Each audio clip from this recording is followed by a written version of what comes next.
കളമശ്ശേരിയിൽ തെരഞ്ഞെടുപ്പ് പ്രചാരണ പ്രവർത്തനങ്ങൾക്ക് തുടക്കം കുറിച്ച് ഇടത് സ്ഥാനാർത്ഥി പി രാജീവ് എറണാകുളം നഗരമധ്യത്തിൽ നിന്ന് തുടങ്ങി റോഡ് ഷോയിൽ നിരവധി പ്രവർത്തകരാണ് അണിനിരുന്നത്. കഴിഞ്ഞ 10 കൊല്ലം ഇടതു മുന്നണി നടത്തിയ ജനക്ഷേമ പ്രവർത്തനങ്ങൾക്കുള്ള ഫലമാണ് പ്രതീക്ഷിക്കുന്നതെന്ന് പി രാജീവ് ന്യൂസ് മലയാളത്തോട് പറഞ്ഞു. അങ്ങനെ വീണ്ടും കേരളം ഒരു തെരഞ്ഞെടുപ്പിനെ അഭിമുഖീകരിക്കാനിരിക്കുകയാണ്. ഇലക്ഷൻ പ്രചരണങ്ങളും അതിനോടൊപ്പം തന്നെ തുടങ്ങിയിരിക്കുന്നു. ഇപ്പോൾ നമ്മളോടൊപ്പം ഉള്ളത് കളമശ്ശേരിയിലെ സ്ഥാനാർത്ഥിയായിട്ടുള്ള പി രാജീവാണ്.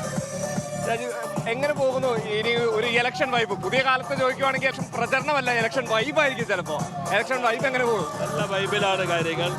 മുന്നണി പ്രവർത്തകർ സ്ഥാനാർത്ഥിയെ പ്രഖ്യാപിച്ചുടൻ തന്നെ വലിയ ആവേശത്തോടു കൂടിയാണ് പ്രവർത്തന രംഗത്തേക്ക് ഇറങ്ങിയിട്ടുള്ളത്.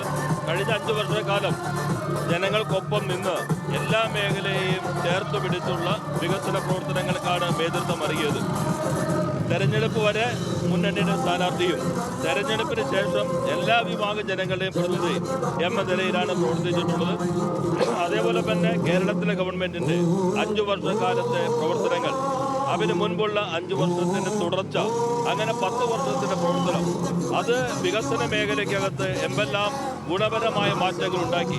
ഇതെല്ലാം കണക്കിലെടുത്തുകൊണ്ടായിരിക്കും ജനങ്ങൾ ഒരു വിധിയെഴുത്തിലേക്ക് എത്തുക. അത് ഇടതുപക്ഷ ജനാധിപത്യ മുന്നണിക്ക് അനുകൂലമായിരിക്കും എന്നാണ് പ്രതീക്ഷിക്കുന്നത്.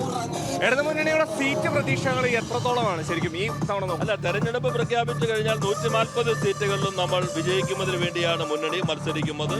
എല്ലാ സീറ്റുകളിലും ജയിക്കുന്നതിനുള്ള പ്രവർത്തനം മുന്നോട്ട് കൊണ്ടുപോകും. ജനങ്ങൾ വിധിയെഴുതും.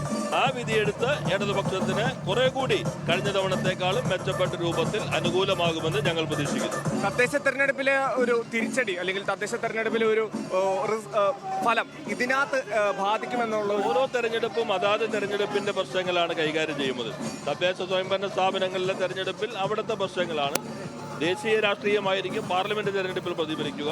കേരളത്തിലെ ഗവൺമെന്റ് നടപ്പിലാക്കിയ വികസന പ്രവർത്തനങ്ങൾ, ഒപ്പം തന്നെ രാഷ്ട്രീയ നിലപാടുകൾ, അതായിരിക്കും ഈ തെരഞ്ഞെടുപ്പിന്റെ വിധിയെഴുത്തിനെ സ്വാധീനിക്കുന്ന പ്രധാനപ്പെട്ട ഘടകമെന്നുള്ളത്. അത് ഇടതുപക്ഷ ജനാധിപത്യ മുന്നണിക്ക് കുറെ കൂടി അനുകൂലമാക്കുമെന്നാണ് ഞങ്ങൾ പ്രതീക്ഷിക്കുന്നത്.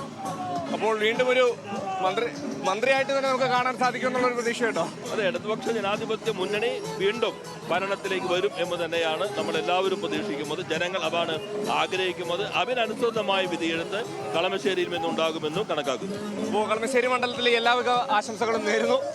കൊച്ചിയിൽ നിന്നും ക്യാമറ പേഴ്സൺ ജെറിനോടൊപ്പം ഇസ്സത്ത് സുൽഫിക്കർ, ന്യൂസ് മലയാളം.